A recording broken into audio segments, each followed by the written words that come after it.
नमस्कार, मी गणेशराव आणि तुम्ही पाहता बेबी न्यूज तुमसर। आज आपण आहोत तुमसर गोंदिया जो राज्य मार्ग आहे त्या मार्गावर तुमसर रोड येथे रेल्वे रुळावर उड्डाणपूल बांधलेला आहे।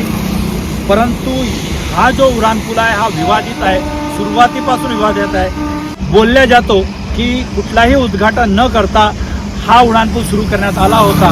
अनेकदा या समस्या निर्माण झाल्या आणि आता एक नवीन समस्या निर्माण झालेली आहे। ती बघू शकता की या रेल्वेच्या रुळावर असलेला पूल आणि जो अप्रोच रोड आहे राज्य सरकारचा राज्य महामार्ग याच्यामध्ये जे मधात आहे याच्यामध्ये भेगा पडलेल्या आहेत। खूप मोठी भेग पडली तुम्ही पाहू शकता।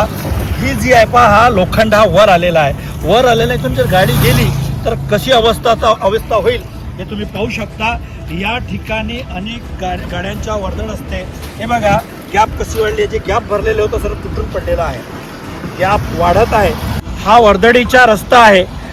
अदानीला ट्रक जातात, अनेक वाहन जातात आणि अशा अवस्थेमध्ये इथं मोठा खड्डा पडला तर एकीकडे इथं उजेड नाही आहे, कुठल्याही लाईट सुरू नाही, अंधारामध्ये मोठी गाडी या ठिकाणी जाऊ शकतो। तरी रेल्वे प्रशासन आणि राज्य सरकारने यावर त्वरित लक्ष द्यावा आणि ही समस्या सोडवावी। मी गणेशराव परवे, बेबी न्यूज तुमचं।